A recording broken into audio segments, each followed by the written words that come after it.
afternoon, everyone. On behalf of Internet2, I'd like to welcome those attending today and our panelists, Bobby Clark, Emma Levitt, Emily Perry, and Carrie Schumacher.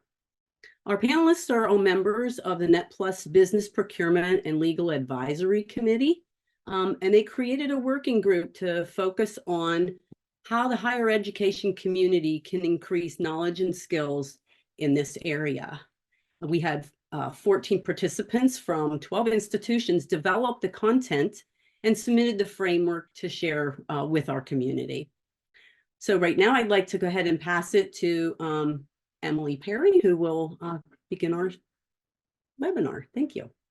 Thanks so much, Sue. And thank you to Internet2 for hosting this webinar. And thank you to all the attendees that are here today with us. My name is Emily Perry. I am the Software Supply Chain Manager at the University of Arizona. And I'm here with panelists to talk about vendor management. Just a brief overview of what our agenda will be today. We're going to talk about the Vendor Management Working Group, what IT vendor management is. We'll do some panelist introductions and have some discussion. Somewhere in there, we'll also hear from you a little bit about what your role is at your institution. And then we'll talk about the community framework. And like Jennifer said, we have time for questions at the end. So before we talk to the panelists, I would like to acknowledge and thank the Vendor Management Working Group that came together. That was initiated by, like Sue said, the Business Procurement and Legal Advisory Committee of Internet2. We wanted to get as many voices into this conversation as we could. So you can see that the working group included peers from lots of different institutions, public and private, various sizes. And also throughout the conversations, we made sure to keep in mind all institutions, including community colleges, minority serving institutions, open enrollment institutions, and even for-profit entities that might be able to use this work. So huge thanks to everyone who participated in this working group. So when we started the working group, the first big question was, what is IT vendor management? And many of us had different viewpoints on this. Some institutions have a dedicated office devoted to IT vendor management, so it's a business function. It's sometimes referred to as a discipline, and some institutions just consider it a process or maybe a program. And so when we got the working group together, we had a hard time figuring out what vendor management is. And so it was a tough question to answer. Depending on your institutions, there were different rules in place, systems, staff members, and processes, and it made it practically impossible to define, much less suggest any consistent practices for vendor management.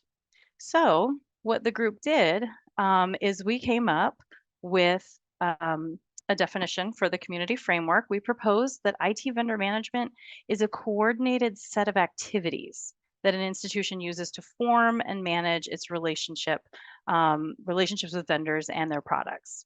So given that we saw it as a set of activities, we started by cataloging vendor management activities that we could think of and determined that a general framework would actually be the most suitable way to represent this to the higher education community. As we were cataloging these activities, they fell into 3 broad areas, but there was also significant overlap. So this is how we tend to visualize vendor management. If we break it out into those 3 different groups, the 3 work areas were operational IT, procurement management, and IT strategy. And to give you a sense of what those are, here are some titles and roles that generally fit into each. We know not every institution is the same, but hopefully you'll see some titles that you're familiar with. So our panelists today represent each of those areas, and they're going to introduce themselves next. And as they introduce themselves, I'd like each one to say a short description of your work area and also answer this following question. Why do you feel it is important to manage IT vendors? So we are going to start with Emma today. Emma, welcome. Thanks, Emily. Hi, everyone. Good afternoon. So I'm Emma Levitt. I lead the software asset and vendor management teams in IS&T at MIT. And we're a team of 5 people that manage everything from software contracts and the life cycle of software that really ranges from everything to do with managing of our software grid, where we have all of the software available for the MIT community to go and download and access, compliance and audit, financial management, software renewals and purchasing, and consultancy and project engagement that we also work on behalf of IS and the MIT community. So I led the operational IT subgroup, and there were a group of 4 or 5 of us that had very different roles within IT. So we discussed all of the operational IT activities that we did, and kind of all of them fell within the realms of what we would term as vendor management, as Emily's just pointed out. So operational IT, we really thought encompassed all of those daily activities that need to happen when working with a vendor. And we ended up with a fairly long list of tasks in the group, but we were really careful to not go too far into the weeds of the framework, because I think you could really start looking at absolutely everything that anybody in IT does. But we primarily looked at areas that, particularly for my team, were things like maintaining the contract database, suggesting a future vendor or product, resolving invoicing and billing issues, performing maybe data analytics on that vendor or the software product that we had, checking the license consumption balances, setting up QBR meetings, forecasting. So a lot of things that you will probably do or know people that do within your schools and organizations. And we found a lot of these activities had crossovers with the other areas. So I guess to come back to the question that Emily posed of why do you think it's important to manage IT vendors? For me, it's important primarily so that I can make sure that we can deliver excellent services to our schools and who we work with. And if you work with the vendor, you can better understand and mitigate the impacts of risk, security, and cost, and create a partnership which can lead to much better support and innovation. In terms of challenges, I regularly work across all areas of vendor management and continue to work across all the 3 that we're going to talk about today. But in terms of vendors and the challenges, one of the biggest ones that I have at the moment is just the sheer quantity of vendors that we're involved with and that we work with today. So just for me, my team has 250 plus vendors. We have 300 odd contracts. And to be able to manage all of them and really understand all the critical operational tasks that need to happen, that's a big data set to work with. So that was a big challenge that everybody kind of acknowledged in the working group that we had. We also talked about the number of requirements now that we need to keep up with for these vendors.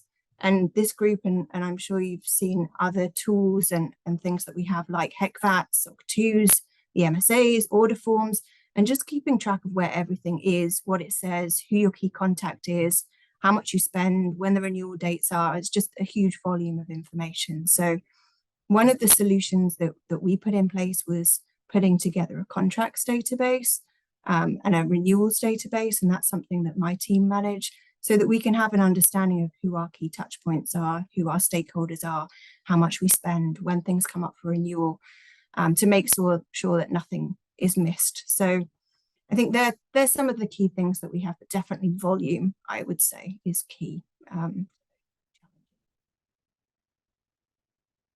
Awesome. Thank you so much, Emma. And next we are going to meet Bobby. Bobby, love to hear from you. Good afternoon, everybody. Glad to be here. Got the dream team together again, and we're talking about vendor management. What a nice thing to do. So I work at Clemson University. I'm director of IT solutions and vendor management. I've actually been at Clemson for more than 35 years and had 12 different kinds of positions. I've done everything from sell computers to IT finance, and now I'm a procurement liaison in effect. Our journey with vendor management started in 2015 when we received a finding, an internal audit finding that said we needed to get more control over what we had on our campus. And so we gathered some thought leaders together and we came up with a team that decided this is the way that we wanted to pursue it. We had heard of vendor management from some other opportunities, maybe in the commercial world, and we wanted to see if that could be applied to higher education. I'll tell you, it was a difficult matter when we started in 2015. There wasn't much out there. And so one of the challenges we ran into was finding the right kinds of information to start from. So I'm very glad to see that we've created this framework for people to start from when they come to this. Why is it important to manage vendors from my point of view? A lot of the things that Emma said are true for Clemson.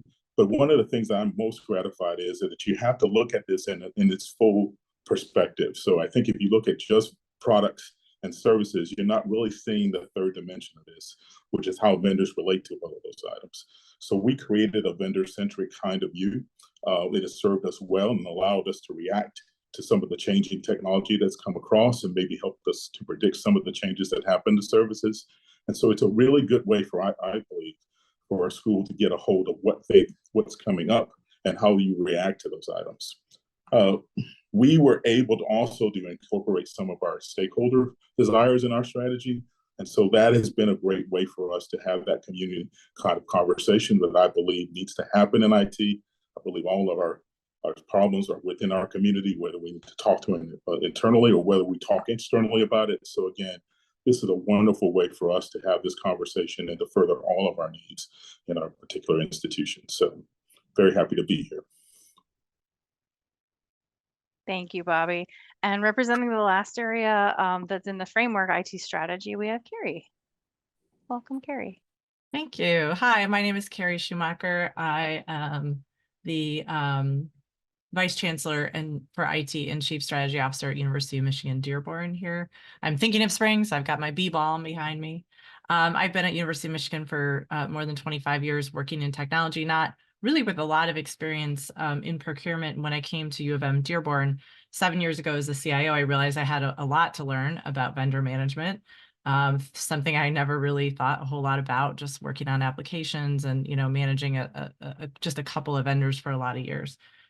There's no secret CIO school where they teach you how to do these things. So I'm really happy, and as Bobby said, for this conversation where we can learn from each other, which is what I had to do, ask people, ask my colleagues in procurement and from other institutions what I should care about, how I should assess things, how I should focus my time, where the risks were, what things needed to be in contracts. So this is really gratifying for me. So in terms of IT strategy and why it's important to manage IT vendors, I think, we talk about this pretty often at the CIO level, that really technology is embedded into every area of the business. So it's extremely important. It's important to the business strategy. And I have a dual role as a chief strategy officer. So I really get a chance to see where is our business going, right? Like, how are we handling our online business? How are we recruiting students? What type of academic programs are we moving into? What are the pedagogies that we need to be using that maybe are new or different? What do our students need from us? So it really starts there with that statement of need. And sometimes people, like to dive into the weeds of like, oh, let's start talking to vendors, without a really good idea of what we need strategically. But also what's out there and potentially possible with technology also can shape our strategy, right? Like knowing what we can do technically also might make a difference with our strategy. If we know certain things are possible, we can actually develop a strategy around them. So those things really have to be together.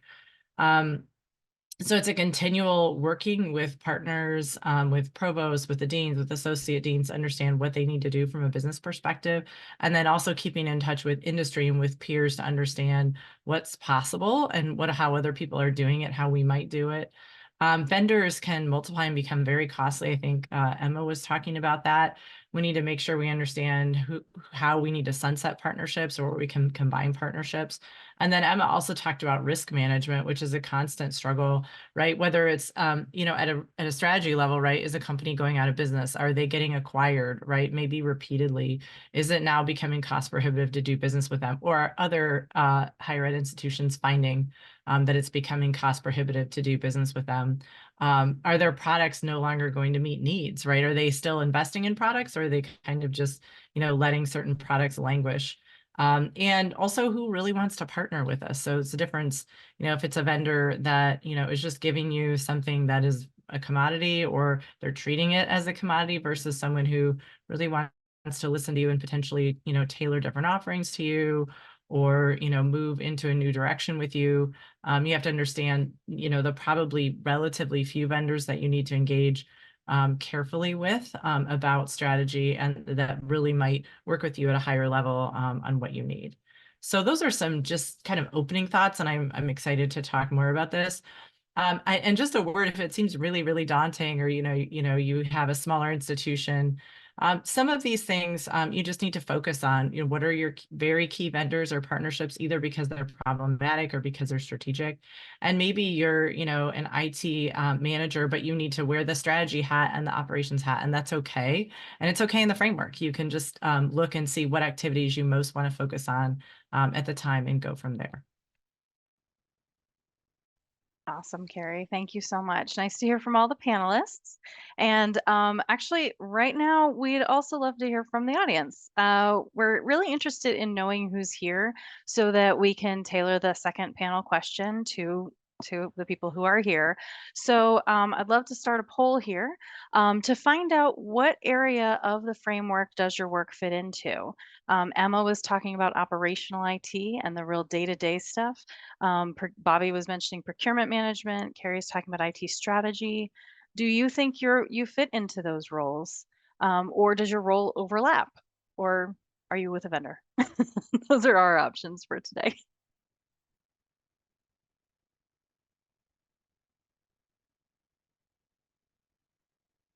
I'm not sure where the results will come in, but I'm hoping people will start voting. I myself, my role overlaps with all of these areas. We definitely have some answers coming in. Great, thank you.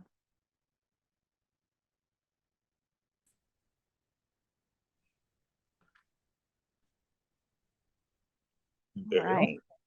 There they are. So, we've got a lot of people that overlap. I'm not the only one. Okay, we got some operational IT, it's great. We actually have a lot of people here representing all the areas. So, but it does seem like the biggest one at 64% is my role overlaps with one or more of the areas.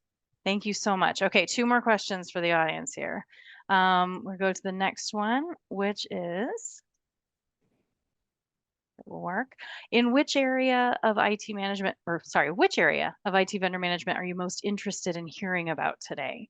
Sounds like a lot of, most people here are have overlapping roles, but is there one that you want to hear more about because you're interested, or it's a challenge at your university or institution, or I don't know, what else? What would you be interested in hearing about?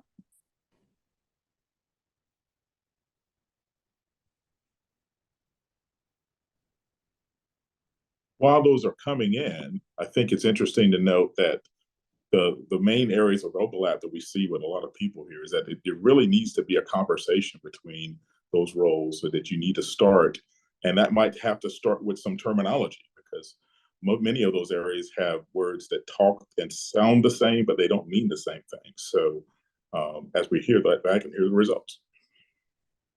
All right, so results are at, let's say, 15% operational IT, 41% procurement management, and 44% IT strategy.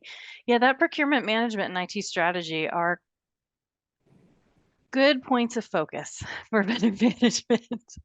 All right, one more question for the group here today. We're kind of interested in your experience. What do you consider to be your level of expertise, in vendor management? I think when we ran this at the EDUCAUSE conference, there were a lot of, I know a little, but not a ton of experts, but we'll see what we've got here today. Excited to see who we have.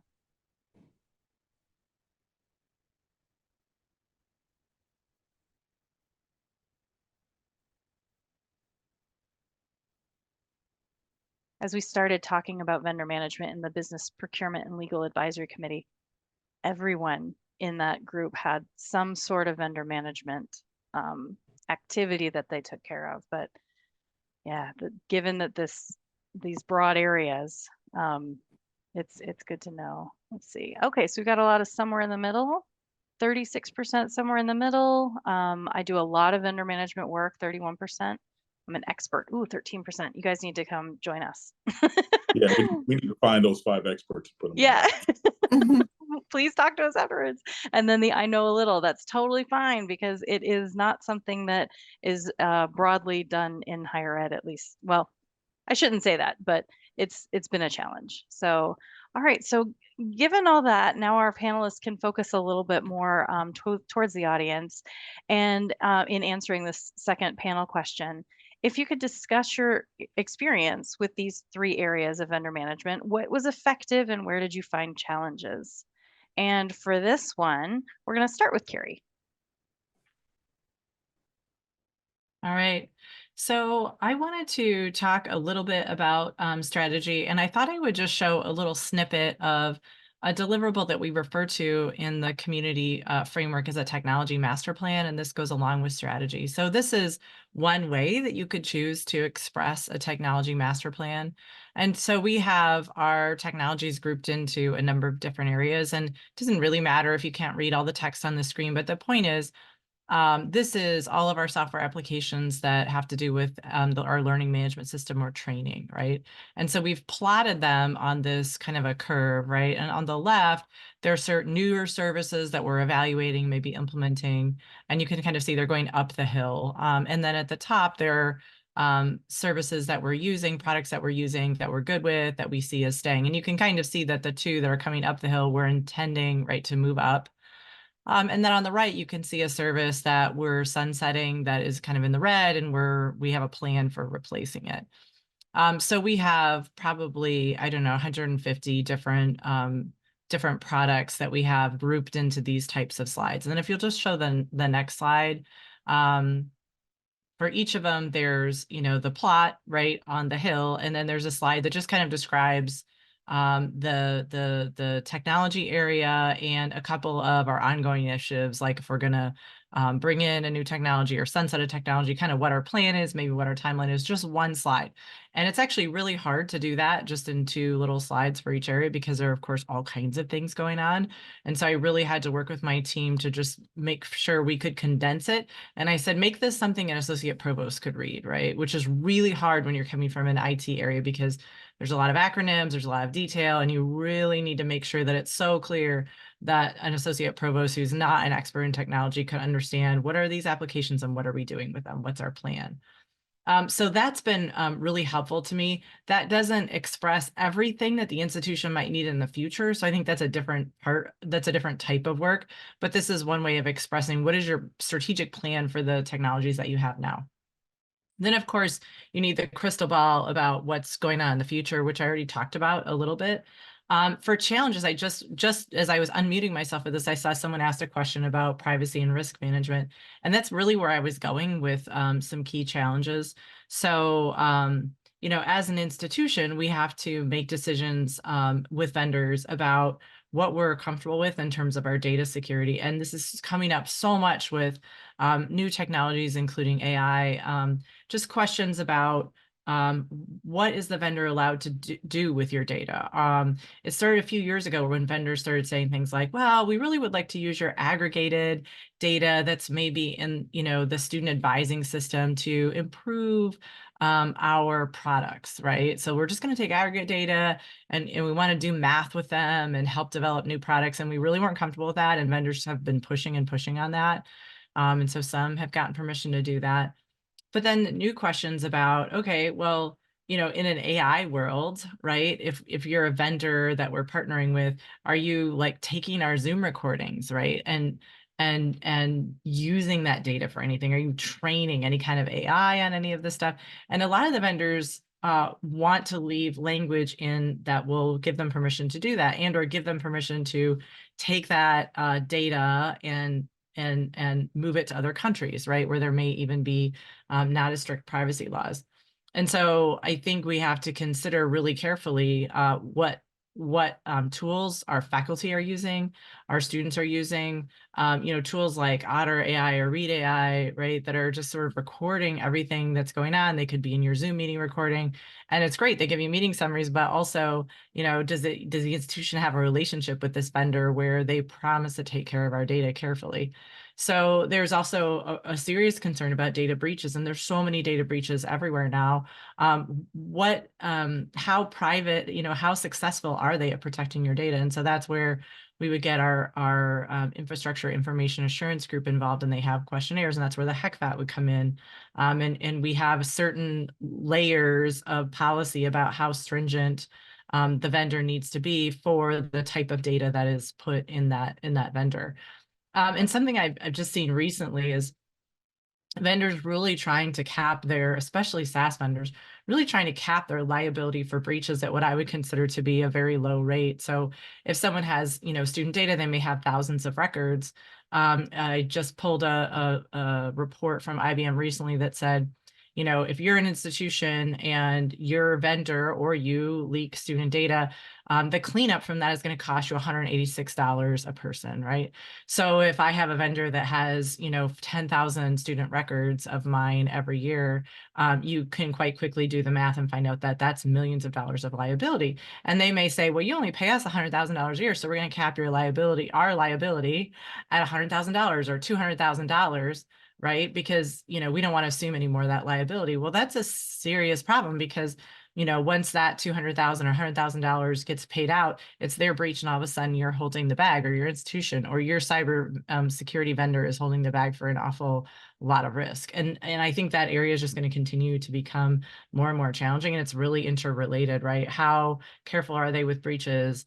How much privacy do they give your data, and then what happens if they fail to meet that standard, and what happens if all of a sudden you had an agreement that was fine, the company gets bought, and guess what, the new company doesn't want to play ball with your data protection agreement, or they want to have a different cyber liability cap than the previous company did, and it may not be so easy for you to exit that relationship. So those things I think are just getting more and more complicated as time goes on, and more difficult for us to manage. So those are some of the key challenges.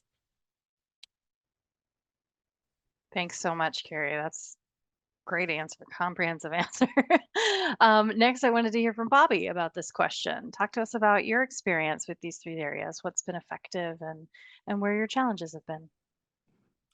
Yeah, so like I said, we started from an audit finding that hit us in 2015, and we realized we needed to do something to do that, and we had a thought group that really talked about it. What was really effective for us was the first thing we did was create a policy. We decided to make a university policy that would give people the framework of the intent that what we were trying to do with this particular initiative. Because most people hadn't heard of what vendor management was, and it was a new thing to them. And we always run into the issue where we call it vendor management, and we're actually managing vendors, but it doesn't mean you don't also manage products and licenses and everything else that's involved with it. And so we had a discussion on our campus, and we still promote awareness on our campus on what this initiative is and what we expect to do. We also narrowed it down to 5 things that we wanted users to get out of that. And for us, we concentrated on making sure we had a list of what was available, how do you assess something before you procure it, whether you sign legal documents and get them vetted and reviewed. And then we also talked about what you do afterwards, which we wanted them to register things so that we could maintain a fresh list of what we were using on campus, and then know what the usage is, because a lot of people were simply buying things and not reading the license agreement about how it was used, and that was getting us into trouble off the hand. We also took the approach of dealing with our biggest problems first. I think we mentioned this before, that you don't have to do everything. There's a lot of modules and a lot of ways to do vendor management, and you can pick a small piece and just do that, and it's okay. Get yourself the most important things that are in your list of items that you want to do, and do small steps that get you there. It does not always have to be a big achieving effort. You can do small steps and get a lot of benefit out of it. And then I want to re-emphasize the idea that having that conversation with the community to see what other people are doing is what helped us, and I think will also help you as you start this goal. You need to have the conversation. So being a part of Internet 2, being a part of EDUCAUSE and larger groups, there are lots of different organizations that are talking about these kinds of problems day to day, and you can get a lot of benefit by just listening in and hearing that conversation. So those are the things that were effective for us. The challenges for us were terminology. Like I mentioned before, we have 3 different groups that were in there, and they had a similar word that meant very different things across each one. If you talk to an IT strategist, And they say vendor, that has a connotation. You talk to a procurement person and they'll look at you and say, what's a vendor? That's a supplier. And then if you look at it from a technical point of view, there are people who look at their technical rep as the vendor and not the particular one you're using it before. So you need to bring people together, have that conversation about what you're going to call things. And we even invented some terms at Clemson that we said, okay, it's going to mean this for Clemson University, and you may need to do the same thing. Make sure and having that list of what's available on campus is not as simple as it sounds. That conversation, and I know I see some smiles from Emily and a few others, we all have had the struggle of how do you maintain that list, how you keep it current, how you get the information from people who are using things to get them to tell you that they're using things so that you can have the kind of conversations that Carrie's having at Michigan about the roadmaps that you're in. If you don't even know what people are using, that can be a problem. And then the complex cases, things that get complicated. Don't rest your theory on those things. You can always work through those items, but there are going to be complicated cases which are going to take maybe a bigger effort for you to solve, and that's normal. That's part of it. And then for us, as we got popular and more people started doing assessments, how we handle the throughput of that. You can be too successful. So I think in the presentation that we had in Chicago, we talked about an institution that was overwhelmed by the number of assessments that they were doing. And so having a plan to deal with that and thinking about that is where you're at. And the way you do that, maybe you have to set thresholds at a place where you can have things that are done in a very methodic process for that, and then deal with the complicated after that. So I would encourage you to look at that. That certainly affected us at Clemson. And that certainly could be a part of what you're doing here. So that was our list of effective and challenges, and I'm happy to hear from Emma on hers. Thanks, Bobby. So I think, like everyone said here, there are so many different areas of vendor management that we all cross over at some point or another. So my experience is very similar to everybody else's in that although my role is mainly software asset management, which implies software contracts, I'm very much involved in renewing and managing service contracts and hardware contracts. And that goes all the way from looking at what we need today to looking at what we're going to need in the future, to how are we going to budget for that, to what are we going to use as a replacement if something else comes up in the meantime. And I think as I buy and renew products and regularly cross these areas, I'm working with a lot of people, and we touched on collaboration is key, right? So I'm working all the time with our procurement team, with our contracts team, with our legal team to make sure that when we have something that crosses my desk that is, let's purchase a new piece of software that we've never purchased before, to let's renew this thing that we've had for 30 years. We understand how the industry has changed and what the impacts to that are on the contract and the use that we have today. So I also manage licenses. So like we've said, compliance is a big key to that. And models of software have changed over time. And we're now all moving to SaaS and moving to cloud. And what about those perpetual licenses that we owned at one point and that we own forever, that we're continuing to pay support and maintenance on, that we're never going to get rid of? Or at some point, we're going to be forced to move to a cloud model and then have to rethink our ideas about how we pay for that. So I think some of the pieces that get missed a lot when we talk about vendor management are budgets and invoicing and costs. We talk a lot about the front end of contracts and strategy and how do we buy the thing. But the operational IT, when we were talking about the group, was all about how do we actually manage this thing during its life?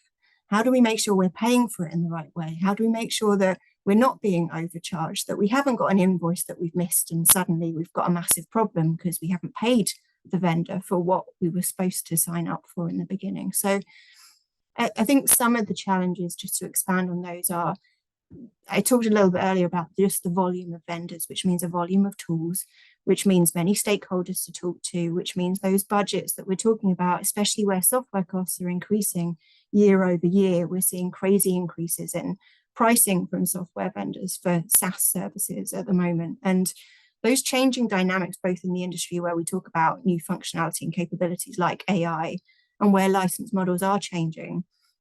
We also have to think about vendors being acquired, and I think Carrie touched a little bit on that. I mean, the VMware being bought by Broadcom is one of the ones that comes up a lot lately.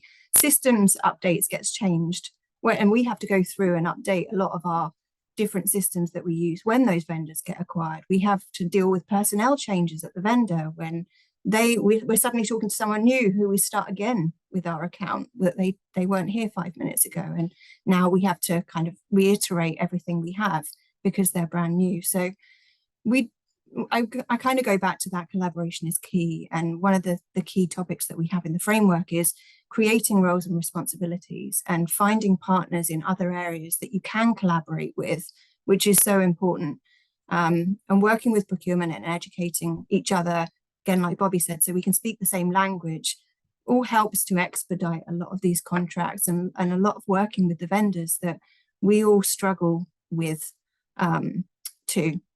We use a lot of third parties to help us with some of those things. So Gartner is a really key one that I have a lot of conversations with to get that kind of broad perspective outside of just what's going on from what I see, and to see what's going on in the industry as well, keep up to date with who's buying who and what changes have happened over there. So there's a lot of different things with helping and working on the framework, looking and working with each other, working with external companies that can also help us all to mitigate some of these challenges we're seeing. Fantastic. Emma, thank you so much. Bobby, Carrie, thank you both. And as you're hearing from our panelists, it's becoming more and more important to manage vendors. There are effective tools that you can use and effective ways to manage them, but there's also some challenges. And as we come back to the framework itself, what we're finding, as Emma was just saying, coordinating across these broad work areas is pretty important in order to do vendor management. It can't be done by one group alone anymore. And some of the top takeaways from the working group was exactly that. Establishing roles and responsibilities and lines of communication between these three areas is critical for successful vendor management. The broad work areas are important, but working between and across them is almost as critical. And then increasing that collaboration can only enhance what each area is doing on their own. So after we presented this at EDUCAUSE last October, Bobby actually initiated a survey of stakeholders, which helped us validate the findings from the working group. Because even though I chaired the working group, again, it was a group of 15 different institutions, but we wanted even more validation. So I'm going to turn this over to Bobby to talk about that survey and some of the results. So we had a wonderful effort with putting out a pilot survey that a company called Waymark Analytics helped us do. And they came up with a questionnaire that was put out, and we had 54 people respond to it, 54 different institutions. Not as large as we wanted, but certainly enough to get some conclusions out of it. And I'm just giving you one slide of the taste of data that we got back from that. My hope is as we get that data and formulate it, we'll eventually release it out to all those who participated, and even you, if you want to have that conversation about what the data showed. One of the nice things that we do with a stakeholder analysis that I've done in different areas is we ask the question, what's more important and what's most difficult? And you compare those two items, and it gives you a really clear understanding of the kinds of goals that people are trying to achieve and how much effort they think it's going to take to achieve them. What was very interesting about it, and why I chose this slide to really show you, is that there are three main things that came to the top of that survey. Then they all are sort of related. We talked about coordination between the three roles, making sure you have capability in those roles, and making sure you have partnerships. And so as you can see here, the very top one, of course, was about making sure high levels of coordination. And people thought that that was incredibly important. As a matter of fact, it was a 9.2 out of the 10. But they also thought it was difficult to do. And so that tells me, if you're looking at this for the first time, you need to make sure that those things are lined up before you pursue many other goals. Get people in the room, have the discussions about those three areas, and make sure that you're on a similar page. And that can be a discussion about terminology, but it also can be a discussion about process. And we did that at Clemson, and I think most successful people have that conversation first. And then the understanding is that you must provide capability. That means that this is not just a job for one area, but it's not just a job for one person. You've got to find a way to gather resources from multiple areas and coordinate it in the process. So this is not for one office to do. This is for one office to lead. And it's very important that you realize that. And then working partnerships that are continually reviewed and adjusted over time certainly was a very important item. And it also one of the things that was most difficult to achieve. So from this set of data, and there's a lot more data that's in it, it was certainly talking about how you prepare to do this kind of strategy, and that you should have conversations both internally and externally about how you do them. So we had, this was, I was not surprised that we had this item, but it certainly, I think, leads towards some of the conversations we had earlier, and the data seemed to bear that out. I'm so glad you ran that survey, Bobby. Thank you. And thanks for sharing these results with us today. As you're saying, like a lot of these are very difficult to do. And that's part of the reason we created the framework. And just to go back to it for a bit, the Venn diagram that I've showed is not the entire framework. There is more to it. There's actually a lot of resources compiled by the group. We have the Venn diagram that's more visually appealing, but we also have a whiteboarding of the activities, or just a table if you prefer Excel charts, that's fine too. And so you can see all the activities that we've cataloged into each of the areas.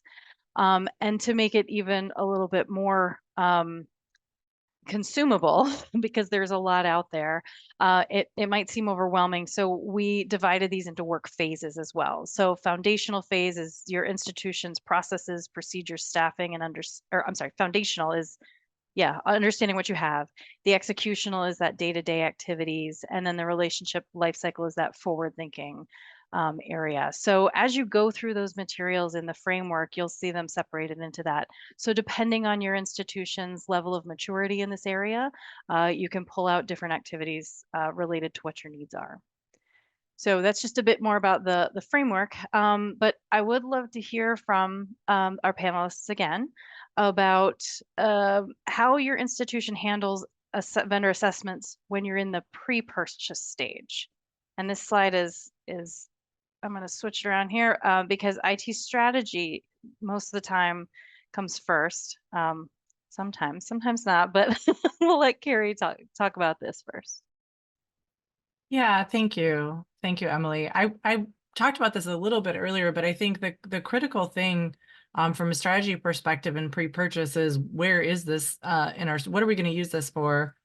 And what is it going to do for us? So what is the need? And so, you could have somebody call you up and say, wow, this dean is really interested in doing HighFlex. So they want to set up some vendor calls, right? So something that may or may not have happened recently. And I said, okay, well, what do they mean by HighFlex? Like, what is their intent to do? I don't know. I think they just want to talk to vendors and talk about what the vendors can do. And then, right. So we need to understand, like, are you talking about, lecture recording? Are you talking about synchronous work where you have people, online? Are they, do you have people only online? Are they online in person? Are they interacting with each other, right? Are the students in the classroom actually talking to the students online or not? Are you going to have a TA or a proctor that's trying to manage this, right? So it depends what you want to do, depends a lot on what those actual needs are. And so I think it's really useful to get people together first before you ever even think about talking to a vendor about what is the need. And sometimes I should say, and I did say before, there's what is out there, kind of like this, what is out there that we could do. But I think a lot of times it's really important to get clear earlier than what people think it is on what the need is. They may feel like they're on the same page, but they're not necessarily on the same page. Or their concept of what a vendor might do might be different than what we actually could do. Or, frequently we don't really understand as an institution ourselves what our business process fully is, or how everyone does the business process. And so getting people on the same page about that can be really important. And I also think it's important to get a good assessment of the support for the initiative at an executive level. So is this something that has the enthusiasm of some people, but is really not going to get the support or budget, or if it's going to take IT time or it's going to take procurement time to work on it, it's really not in the top list of priorities, you know, when it would come to an executive sponsor. So I think it's really important to make sure that there's sponsorship at that level, where we're not just going to get started on this and then either, you know, there's no money, nobody wants to change anything, there's no support for the effort, because that just wastes everyone's time. So I think kind of diplomatically, you know, figuring that out and, you know, getting people on the same page is really, really useful. And that I think is partly your CIO's job. I consider that part of my job, is just to understand what is coming up in people's minds, what are they thinking about. I actually hotel in our provost suite 1 day a week, partly so I can just hear, you know, what are people interested in and what may be percolating in someone's mind as an idea that we should probably have a conversation about first, so we can kind of guide the first steps in, you know, in what would eventually be, you know, purchase decision. So Emily, I hope that helps with kind of the very high level strategy conversation that hopefully does happen first.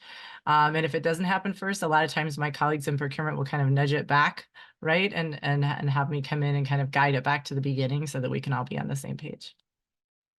Yeah, thank you so much, Carrie. That's awesome. Bobby, would you like to talk about the procurement side of vendor assessments and pre-purchase? Yeah, and if you don't mind, I want to connect it a little bit too, because Carrie talked Please. about a conversation that you need to have about what's important to you as an institution. And I think once you have that conversation, there's probably a couple things that come out of that. First of all, do you need a policy that informs your university about what you plan to do with this initiative based on that conversation you just had? For us, it worked. I know some places that don't have a policy. I'm not saying you always have to, but I think it's one of the things that you might want to look toward as something that you would use as a guardrail for this.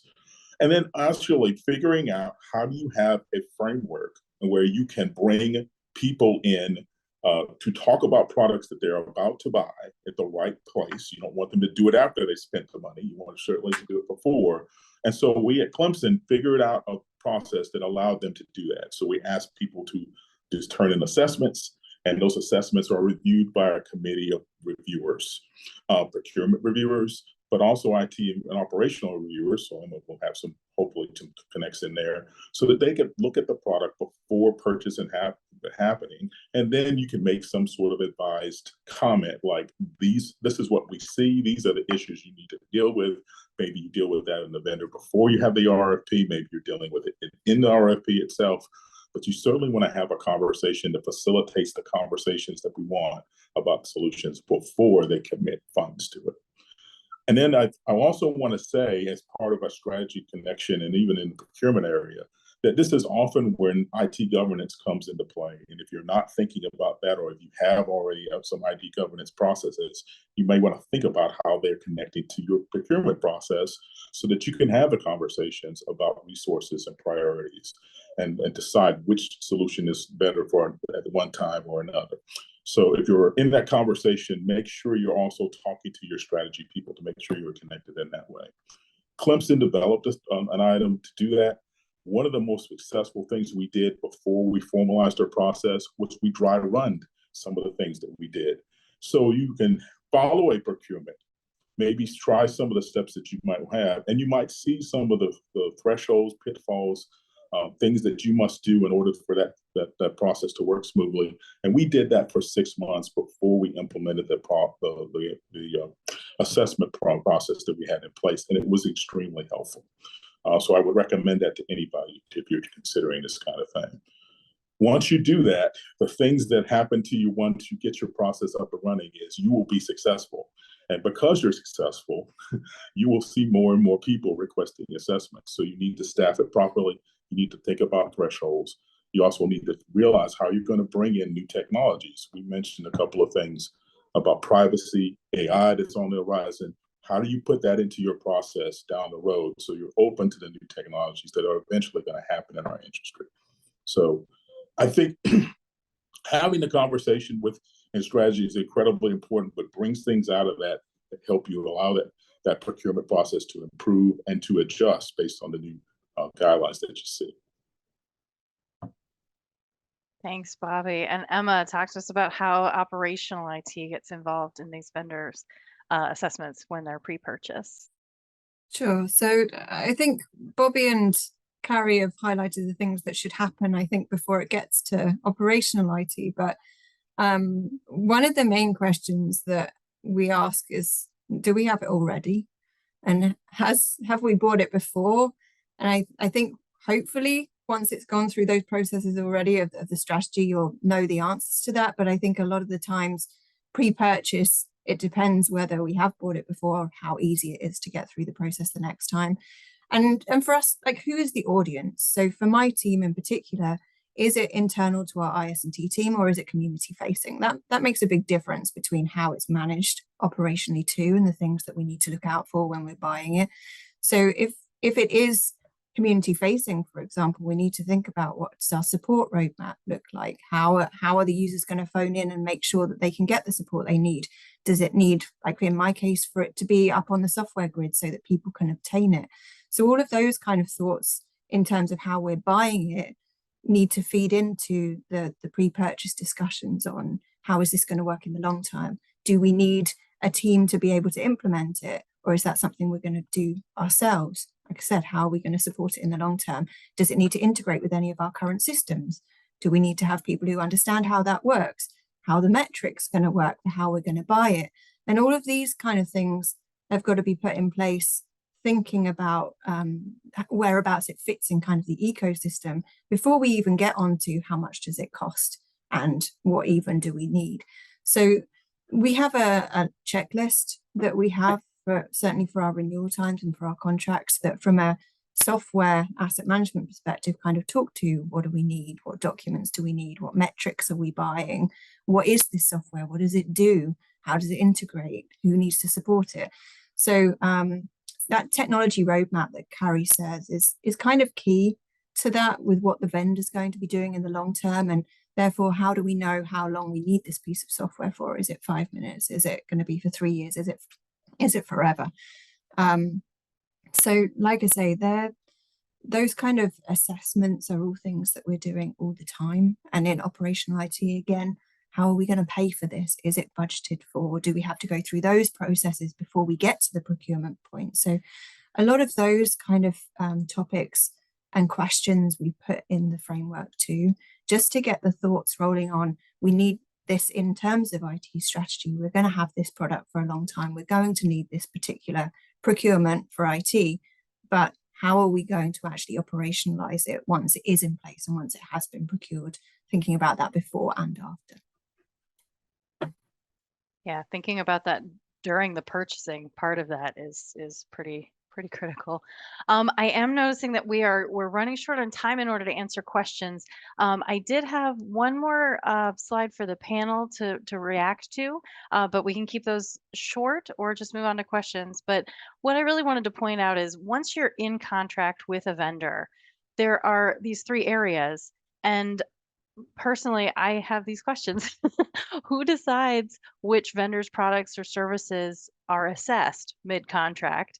How is that facilitated? Does procurement initiate that? Does the operational group does that? How are the vendors' products, services assessed using service level agreements or KPIs, key performance indicators? Are you looking at compliance with contract terms? Are you looking at the internal audience perception of that vendor? Do you meet with the vendor? Who attends it? So these were the questions that I had. So I'm hoping if we could keep this short though for the panelists, so that we can get to the audience Q&A. Would love to hear from you. Sure. So I can just jump in really quickly. And I would say it could be any of these 3 areas that would initiate a mid-contract vendor assessment, probably for different reasons. From a strategy perspective, it could be, we know there's a strategy change or changing needs or changing roadmap. From a procurement management or operational IT perspective, there's probably a couple different things that might flag, someone to want to do an audit. But I'll just let Emily or I'll let Bobby or Emma comment on those. Yeah, I can talk a little. Go ahead, Emma. Sorry, Go ahead, Bobby. I can talk a little bit quickly just about the SLAs, KPIs. I mean, they're things that should be monitored throughout by the operational IT kind of area, but also looking at what's spend been, what's the current usage, are we having any issues, are we in compliance? All of those kind of topics are also things that we look at in order to make sure that we really understand mid-contract, where are we, and are we going to go over or under by the time it gets to the end of this particular procurement. And I think procurement management would have maybe some milestones that might be set up in the in the actual purchase that need to be followed through. So that would depend on the project itself. There's certainly other things that can trigger a procurement management kind of audit. So anything from increased cost to maybe there's a strategy or vendor discussion that needs to be handled, and maybe there's a particular way to do that with a procurement. We are in South Carolina have some issues where we can only have contracts of a certain length. And if there are cloud contracts, they have to be renewed at a certain time. And so there are also external forces like that that can apply and make you have to have decisions like that. So again, having that conversation and making sure that there's a collaboration between those three areas is really important. I think it's something I highly recommend. Thank you all for making that quick, because I am seeing there are some questions. So the last slide I have today is just here's a tiny URL for to get to the framework, or QR code if you have your phone up. But please feel free to view those resources and take a look. Let us know what you think.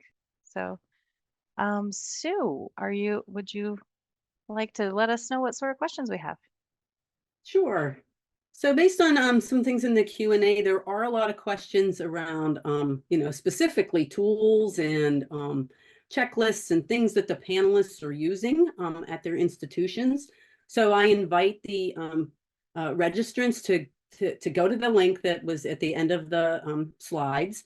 We do have some resources that we've been collecting, so you can take a look at what's there. We invite you also to submit resources that you can share with the community around these things. What tools are you using? What sort of examples do you have in any of these areas? So I'll sort of cover a lot of those questions with that, hopefully, and we can also do some follow-up directly. If you email either me or any of the panelists directly, we'll try and respond to you in that sense.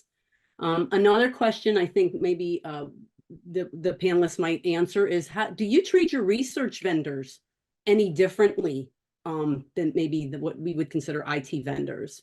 I don't know who might want to just answer that question kind of quickly. I can hit it real quick. So we do. We absolutely do, because a lot of those purchases and grant proposals have different timelines and different requirements. And so we are actually working very closely with our sponsor programs office about doing that. I'd highly recommend that conversation. That may be a fourth one that goes up in there when you're talking about research proposals, that they need to be highly involved in that. Some of those deadlines are incredibly rushed. And so you need to be aware of that. They're very different in the procurement world. So just very quickly. Thank you. We did have several other questions around compliance and privacy and security. So I wanted to know if any of the panelists would talk about how the working group considered those roles within the IT vendor management framework. I don't know. I'm going to see if Emily might be able to answer that question. I think most of that sat in either the procurement area or in the operational IT area, because a lot of times and maybe Emma can speak to this as well, I think the people who are implementing the system are the ones who know what sort of data is going in, what sort of risks there are. And so they work through the institution in whatever process needs to occur to make sure that it's reviewed appropriately. But anyone else, feel free to. Yeah, I think I would agree that we had a lot of different discussions about security, about risk, and about roles. And I think that all fed into the lines that are in the framework, especially talking about, again, the documentation that you need, depending on the type of service that you're also buying. So it was a very strong focus of discussion for sure. I would also add having conversations before those products come into place about what you expect for those compliance requirements, like accessibility or security or whatnot, is an important thing to do. I would also, the tricky thing in procurement is to tie in things like RFPs so that your proposers know what kinds of requirements you have out there. And so that conversation is always good to have. It's just like anything else, taking the time to design that set of requirements so that it matches what you need is certainly time well spent.